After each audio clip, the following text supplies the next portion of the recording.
Alberto Pombo y estas son mis preguntas. Un programa de Prisa Media hecho posible por CAFAM, 65 años inspirando sonrisas. Este será un espacio de periodismo de cocción lenta. Aquí no prometemos chivas ni el debate caluroso del día.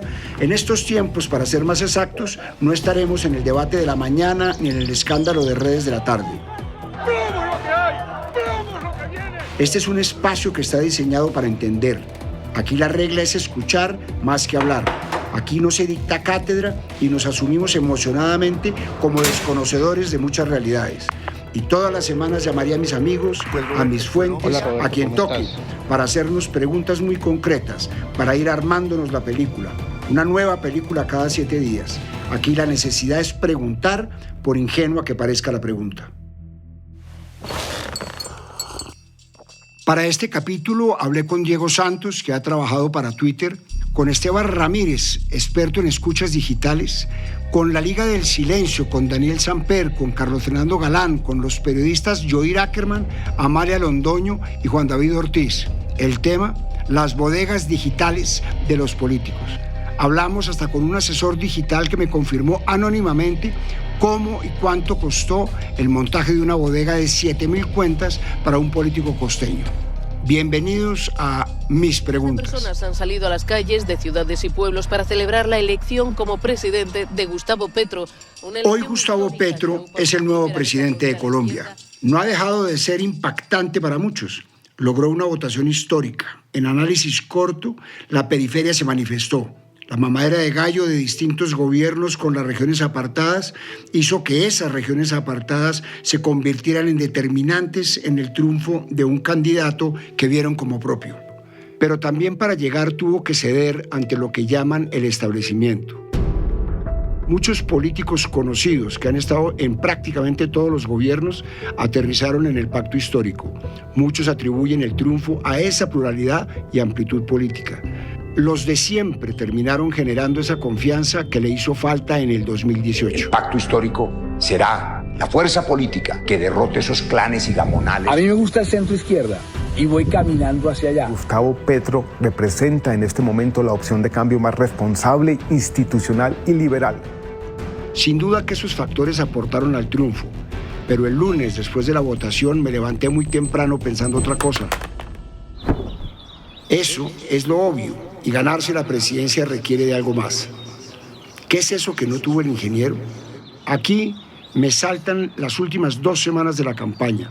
Me saltan los famosos petrovideos. La línea ética pues se va a correr un poco. Necesitamos empezar a generar contenido que nosotros podamos sacar por distintas redes, por distintos canales de WhatsApp, de Telegram, atacando a Fico.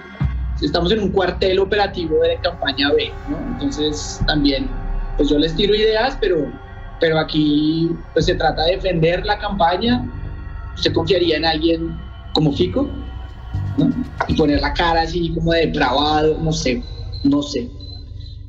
Y detrás de ese último escándalo de campaña, la evidencia clara de que las bodegas existen y hacen parte, determinan el curso de la política. No es la primera vez que salen a relucir las bodegas, pero fue explícito, fue impactante y no hubo mucha explicación. Ya electo, es un tema del que no se habla, pero del que aún vale la pena indagar, porque pueden jugar un rol en los siguientes 4 años. Irán en incremento, se convertirán en elementos constantes de nuestra política, serán legitimadas, serán normalizadas, se irán sofisticando, ¿tendrán algún freno? No voy a hacer un juicio ético de las bodegas en estas elecciones porque fácilmente siento que llegaríamos rápidamente a la conclusión de que son un asco y no deberían existir. Abro comillas, máquinas de noticias falsas para distorsionar realidades y afectar percepciones en momentos coyunturales, cierro comillas. Esa es la manera más resumida en la que puedo describir una bodega, pero en realidad no sé qué son, no sé cómo funcionan, no sé quién está detrás, no sé quién las administra, no sé si tienen un impacto real en la política o están sobrevaloradas, no sé si se utilizan en otros campos. Y aquí me desnudo y me declaro un completo ignorante del mundo de las bodegas para empezar a indagar. les doy un pensamiento inicial. El Consejo Nacional Electoral acaba de hundir el proceso de revocatoria contra el alcalde mayor de Bogotá, Enrique Peñalosa, para el tribunal. La primera vez que escuché de bodegas fue durante el proceso de revocatoria de Enrique Peñalosa. Recién me metía yo a Twitter y se hablaba mucho de patrones en los ataques contra el alcalde. 4 cosas masacraron a Peñalosa en ese entonces y creo que al día de hoy aún persisten, aunque sean completamente falsas. Que hizo negocios con Volvo, que es un arboricida, que hizo un negocio con los volardos y que es uribista. Los ataques, recuerdo que no tenían que ver mucho con su programa de gobierno, cuyo incumplimiento sí es una razón válida para revocar a un alcalde. Y se hablaba mucho de la bodega de Petro. ¿Yo qué me imaginaba? Cientos de jóvenes, literalmente, en una bodega con sus computadores como si fuera un call center y un jefe diciendo qué decir y qué poner. Me imaginaba una imagen similar a la de una maquila china de ropa. Esa fue mi primera aproximación, un lugar físico financiado por un político para hacer daño. Bastante ingenua mi primera aproximación, pero es real, así me las imaginé. Al primero que se me ocurrió buscar fue a Diego Santos. Sí, es familiar mío, pero pues ha trabajado en Twitter, en temas digitales, y creo que me puede hacer una descripción rápida de qué es una bodega digital. Le pido a Diego un primer audio general. Pues una bodega viene a ser una especie de estructura de cuentas varias, coordinada por una persona o un grupo de personas que las utilizan para poner tendencias, crear narrativas y hasta poner agenda de discusión. Estas cuentas son en su mayoría falsas, lo que se conoce como bots, pero también puede haber cuentas reales, como la de activistas, influenciadores, personas pues normales y corrientes que tienen 100, 150 seguidores, y eso es lo que conforma una bodega. Entonces, una bodega es una estructura de cuentas en redes, especialmente en Twitter, para posicionar mensajes. Hay cuentas verificadas, hay cuentas falsas, algunas automáticas o bots, hay coordinación para tomar decisiones, hay personas de diferentes calibres para distintas tareas. Y aquí me empiezo a enredar otra vez. Vamos por partes. Me llama la atención lo de las cuentas falsas y el tema de los famosos bots, que asumo viene de la palabra robots. Debe ser un problema grande y se echó por la borda un negocio de $44 mil millones. Recientemente, Elon Musk, el dueño de SpaceX, de Tesla, y hoy el hombre más rico del mundo, frenó la compra de Twitter porque la red social no pudo demostrar que las cuentas falsas representan menos del 5% del total de usuarios. Musk cree que las cuentas spam o bots podrían superar el 20% de sus usuarios. A estas dudas se suma la denuncia de Peter Satko, ex jefe de seguridad de Twitter, quien confirma los reparos de Musk y además acusa a la compañía de prácticas de seguridad poco estrictas y de permitir que un país extranjero se infiltrara en la empresa. Me habla Esteban Ramírez, trabaja en una de las grandes centrales de medios del país en planeación digital, es experto en escuchas digitales, no se imaginen chuzadas, escuchas digitales de lo que es público. Y además trabaja para temas de marcas y consumo masivo, pero entiende muy bien y creo que me puede explicar este tema de las cuentas falsas y los bots. Hola Roberto, claro, las cuentas en Twitter, las cuentas falsas, las cuentas bot y las cuentas troll son muy difíciles de detectar y sobre todo combatir, casi que imposible. Realmente ni siquiera las compañías o la compañía, en este caso Twitter, ha podido con ella darles de baja. Porque son muy complejas, se crean en cualquier momento, desaparecen y tienen un volumen muy grande de operación y son hechas bajo la lógica de un algoritmo, de un script en el cual ellas lo que hacen es recoger información y crear tendencias o crear volumen de conversación online en el cual pueden afectar o no una campaña, un candidato o inclusive algún aspecto de la vida social. Me quedó claro. Se puede mejorar el mundo de las cuentas falsas, pero es prácticamente imposible desaparecerlas. Y si las desaparecen, igual seguirán existiendo matones de redes, bullies de redes haciendo daño sin necesariamente poner la cara. Pero tengo más preguntas ahora en la cabeza. Si detrás de una bodega simplemente hay un cúmulo de cuentas y sabemos que unas son ficticias, ¿cómo es que pueden hacer ganar una elección? ¿Son las bodegas más bien un instrumento para generar miedo en el oponente, para limitarlo? Hago una lista rápida de personas que han sido víctimas en redes sociales de ataques masivos de bodegas y escojo un par. Soy Dani, un youtuber de 40. El primero es Daniel Samperijo, polémico, de Centro, columnista de Los Danieles, creador de contenidos en redes sociales y actualmente asesor editorial de este programa. Samper me contó cómo la fanaticada de Petro lleva 4 años restregándole en la cara haber dicho que el menos barra brava del uribismo era el presidente Duque. También ha contado millones de menciones, la mayoría insultos, por haber votado en blanco en el 2018. Pero en la otra esquina, y tal vez el caso más sonado, es el trino del presidente Uribe, en el que lo cataloga de violador de niños. El tema terminó en los estrados judiciales y con una retractación del presidente frente a la declaración ordenada por el Tribunal de Bogotá. Porque la Corte Suprema de nuevo falló en mi favor y le ordenó al senador no calumniarme más y retirar los trinos de la infamia. Pero más allá de la retractación, de haber ganado esa batalla, el coletazo que recibió Samper se dio en redes y por supuesto de manera organizada y con bodegas de la derecha. Pues vea, Roberto, sí, efectivamente, ellos lo que hacen es instalar una calumnia de tal forma que permita ser verosímil y para eso sacan de contexto los retazos que necesiten y van tejiendo literalmente una narrativa en la cual uno queda o como un violador de niños o como un tibio que no quiere cambios, bueno, en fin, lo que quieran instalar. Eso lo hicieron conmigo de forma infame las bodegas uribistas.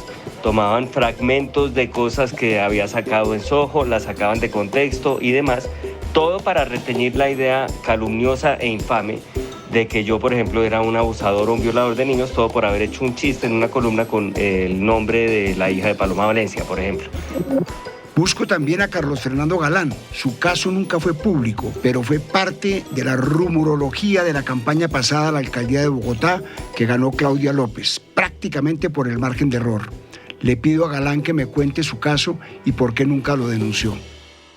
Roberto, en un momento de la campaña, cuando empezamos a crecer, teníamos ya la sensación de que íbamos por buen camino, la campaña empezó a recibir ataques en redes sociales que nos parecieron como extraños. Entonces, quienes manejaban la estrategia digital de la campaña se pusieron la tarea de identificar qué estaba sucediendo y descubrieron que se trataba de un ataque coordinado. Detectaron que el ataque provenía de cerca de 11.000 cuentas con dirección IP en la Florida, en Estados Unidos. Esas cuentas replicaban los mismos mensajes de ataque y también apoyaban en otros mensajes a otro candidato que estaba compitiendo conmigo por la alcaldía. Yo había lanzado una propuesta a los demás candidatos de dejar a un lado los ataques y concentrarnos en contrastar ideas sobre Bogotá. Entonces, salir en ese momento con esa denuncia de la bodega, en cierta forma iba a ser interpretado con que yo no estaba siendo consecuente con mi propuesta. Muchos creerían que se trataba simplemente de un ataque de mi campaña a otro candidato. Y también pensamos que si denunciábamos que nos estaban atacando en redes sociales, aunque tuviéramos pruebas de que se trataba de una bodega, pues eso podía ser interpretado como una queja ingenua en medio de una campaña política. Pues nos iban a decir que esperan, que no tratemos de atacarlos, de frenar su crecimiento, que los dejemos tranquilos cuando están creciendo. En estos casos es claro el patrón de difamación. Se utilizan mentiras, se intimida a una persona, debilitan tanto al oponente de manera tan cruel, con tantas técnicas y organización, que me pregunto qué delito puede caber acá. No encuentro muchos casos en la materia. No hay una denuncia puntual contra una bodega. Me pregunto, ¿por qué no hay casos sonoros? ¿Es viable combatir jurídicamente a una bodega? Más allá de los perfiles falsos, pues ¿hay alguien detrás coordinando estos perfiles falsos? Es un tema del que no se tiene mucha información y por eso es difícil de tocar. El anonimato y la protección de las identidades terminan por hacerle el favor al criminal. Chateo con Francisco Bernate, uno de los mejores penalistas del país y buen tuitero. Le transmito mis interrogantes. Tengo la sensación de que me dará el mejor análisis en la materia, pero que no hay mucho que hacer. Recibo su nota de voz. Bueno, Roberto, Japón acaba de aprobar una ley muy fuerte sobre ciberacoso. Una ley que fue aprobada en Japón como consecuencia de una serie de suicidios por personas que fueron matoneadas en diferentes redes sociales y optaron por quitarse la vida. Un país que reconoce la gravedad del ciberacoso, el cibermatoneo, el asedio y demás. Para el caso colombiano, pues vivimos en el lejano oeste y la realidad es que en Colombia, pues a la fecha, Primero, no hay ninguna investigación. Hay algún delito en el Código Penal que se llama hostigamiento, que es aquella persona que determine a otros a discriminar a alguien por su ideología, por su religión, por su raza, bueno, lo que sea, que realmente pues no se ajusta a lo que es el ciberacoso y el cibermatoneo. Y en la Fiscalía General de la Nación pues hay un colapso frente a la cantidad de denuncias que se presentan y la capacidad de respuesta que tiene la entidad, que es prácticamente nula. De manera que en Colombia vivimos en la absoluta impunidad. Se necesita una legislación que establezca penas de prisión efectiva para el ciberacoso. Se necesita fortalecer a la Fiscalía General de la Nación contra este terrible cáncer del ciberacoso. Ya vamos entendiendo que hoy parecen incontrolables las bodegas. Las mismas redes no pueden limitar su proliferación. Es complejo establecer un caso jurídico contra una bodega. Es difícil establecer los daños que pueden llegar a ser. Estamos entrando en una era de normalización de estas prácticas y pareciera que todo político nace con su bodega debajo del brazo. Parece que para ser competitivos hoy deben organizar grupos, cuentas automatizadas, equipos de personas para construir imaginarios. Hasta aquí el límite, hasta ahí parece legítimo, pero en la práctica es más el tiempo que utilizan en destruir al oponente que en transmitir sus propias propuestas, sus propias visiones. Lo de las cuentas falsas no tiene defensa. No deberían existir y debería siempre haber un responsable de cualquier cuenta. ¿Cuánto cuesta una bodega?, me pregunto. La respuesta a la siguiente llamada me toca distorsionarla. Es una persona que montó una bodega de 7,000 cuentas para un político de Barranquilla. Me explica con detalle cómo es el ejercicio de montaje de ese instrumento y cuánto invirtió ese político para montar su brazo digital. Me pide reserva personal y de su cliente. Le digo que acá queremos dimensionar el fenómeno de las bodegas y nada más. Esto fue lo que me contó. Esto es un negocio millonario. Lo primero que se hace, que antes no se hacía, antes la gente compraba SIM cards para poder abrir cuentas. Y era muy difícil porque imagínense una SIM card en Colombia cuánto cuesta. Y el mercado, digamos, se fue profesionalizando y ya hay un mercado negro de cuentas ya armadas, perfiles ya armados que dependiendo de su antigüedad valen entre $3 y $6. Una bodega recientemente que armamos para un político en la costa le metió de entrada 6,000 cuentas, más o menos de unos 3 a 4 años, cuentas que costaban $6. Entonces, de entrada, pues el descorche arranca en $36,000, que mal contado son 160 millones de pesos. También hay un equipo de creación de contenidos, un equipo de copywriters para escribir y dar dirección, un equipo que hace memes, un equipo que hace videos, un equipo que coordina. O sea, esto es una operación que fácilmente puede costarnos 60, 70 millones de pesos mensuales en campaña. Y digamos que las campañas no duran nunca 3 meses, son campañas que duran mucho más, duran 6 meses, duran 9 meses. Entonces estamos hablando que un político austero en una bodega austera puede estar gastándose en una campaña, en una temporada política electoral, entre 500 y 700 millones de pesos por toda la operación. Esto es un mundo que no tiene límite, no tiene techo, y entre más masivo, pues más cuesta. Una campaña presidencial que aplique todo el manual de la bodega se puede estar gastando en una operación digital no menos de 2,000 millones de pesos en un término de 3 meses, 4 meses. Realmente estoy asombrado. No es poca plata. El panorama no parece alentador. Unos pocos casos han sido sonoros, pero no sabemos a ciencia cierta qué tan grande puede ser la proliferación de bodegas en la política colombiana. Pocos se han atrevido a investigarlas y se han convertido en víctimas de estas. Quiero escucharlos, quiero preguntarles si ven una solución, si las constantes denuncias han tenido algún efecto. Empiezo con la Liga del Silencio, una alianza de medios que trabajaron colaborativamente para investigar una bodega al servicio del gobierno Duque, integrada por 88 personas, que fue coordinada por la excónsul en Orlando, Claudia Bustamante, y Víctor Muñoz, entonces alto consejero de Palacio. Esta bodega, la Bodeguita, como se conoció popularmente, promovió causas uribistas, atacaron a medios de comunicación, periodistas y adversarios de manera organizada. No tuvo consecuencias. Habla Janet Valdivieso, quien hizo parte de la investigación. Publicó un extracto de sus declaraciones. No hay que dejarle de seguir la pista a este tipo de cosas. Nos acostumbramos a ver tendencias en redes sociales, a ver hashtags posicionados todos los días, pero también como dejar de ver todo esto de una manera tan ingenua y mirar detrás qué hay, qué intereses hay. A veces eso puede influir mucho en campañas electorales o en debates públicos sobre ciertos temas complejos para una sociedad. Y también pues es necesario que en cada país los entes de control como fiscalías o procuradurías o algún otro tipo de ente también se preocupe por este tipo de prácticas que a veces en el mundo digital no son tan tomadas en cuenta como faltas, pero pueden ser faltas disciplinarias, pueden estar incurriendo en otro tipo de prácticas ilegales o disciplinarias, y eso tendría que ser tomado más en serio y creo que no se está haciendo. Otra bodega que me llamó la atención fue llamada Troll Center. Esta estructura trabajó al servicio del alcalde Daniel Quintero de Medellín. Quintero, destituido como alcalde y puesto en su cargo de nuevo, y como la memoria colectiva es corta, se nos olvida que Quintero es muy cercano al mundo digital y que ha tenido episodios confusos en los que se le ha acusado de hackeo. Recuerdo claramente un episodio con el Partido del Tomate que registramos en El Tiempo en el 2013. En ese momento, a Quintero lo acusaron de hackear las cuentas del movimiento. También en el 2021 fue visible el debate sobre el seguimiento de la alcaldía de Medellín a las redes sociales, a opositores en redes sociales. Le escribo a Amalia Londoño, periodista antioqueña, también investigadora para este espacio y activa en redes sociales para que me hable del caso. ¿Qué más, Roberto? Pues, mire, no son solamente bodegas. El gran problema son también los datos. Lo que te puedo decir es que quienes estamos en Medellín y somos activos en Twitter ya reconocemos a muchos de estos trolls que cada que alguien hace una crítica al alcalde aparecen, pública y privadamente, porque algunas de estas cuentas han mandado mensajes directo a algunos periodistas, incluyéndome.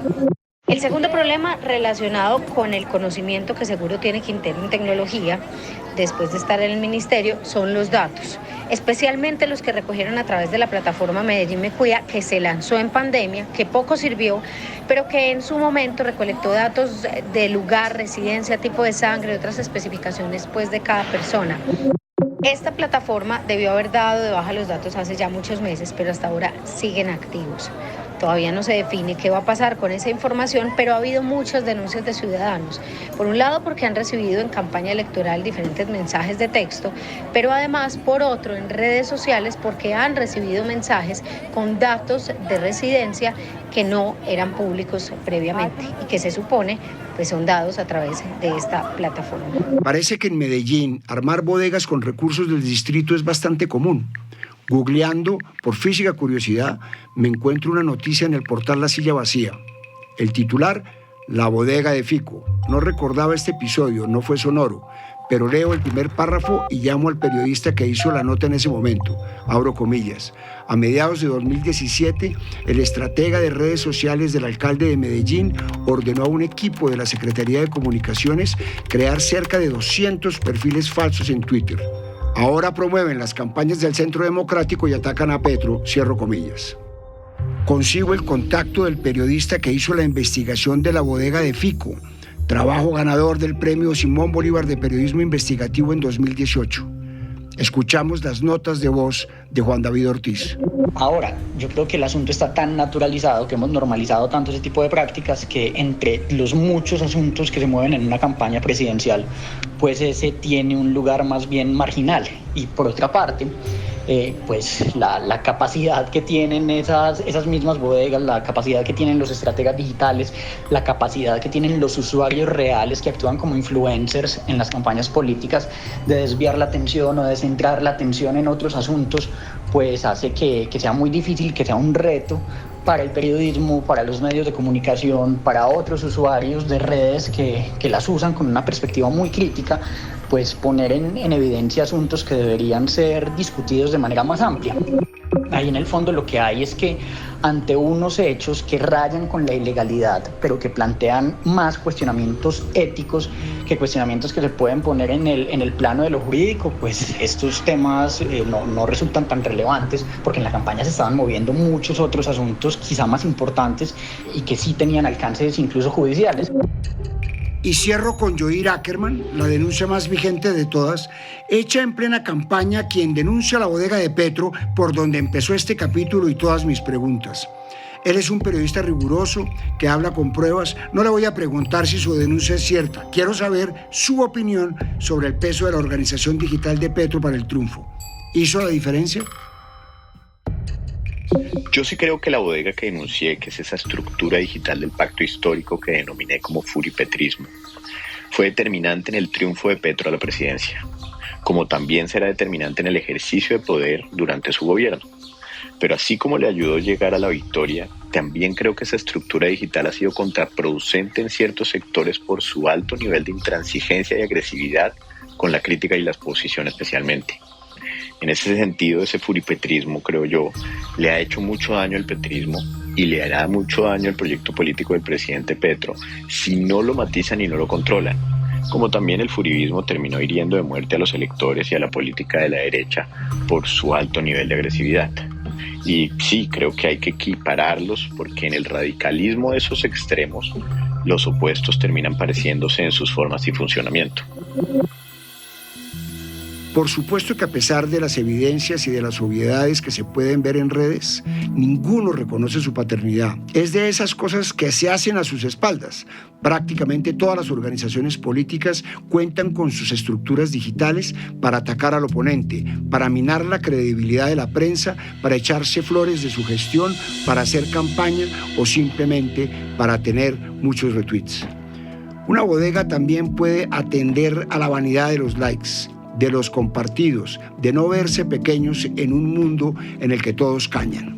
Tal vez por eso no es usual ver a los políticos castigando estas prácticas, pero en un país que pretende la unidad es necesario al menos darle valor a los que lo hagan. Los medios debemos tener la capacidad de monitorear esas actividades, aprender de herramientas de escucha digital para denunciar ataques que distorsionan la verdad. Dependemos de buenos liderazgos para cambiar la manera de hacer política. ¿Hay futuro o estamos condenados a vivir entre bodegas? Soy Roberto Pombo y este fue un nuevo capítulo de Mis Preguntas. Nos vemos en el próximo capítulo. A partir de este momento, este capítulo de Mis Preguntas queda disponible en todas las plataformas de podcast. Este episodio fue posible gracias a CAFAM, 65 años inspirando sonrisas. En la dirección, Roberto Pombo.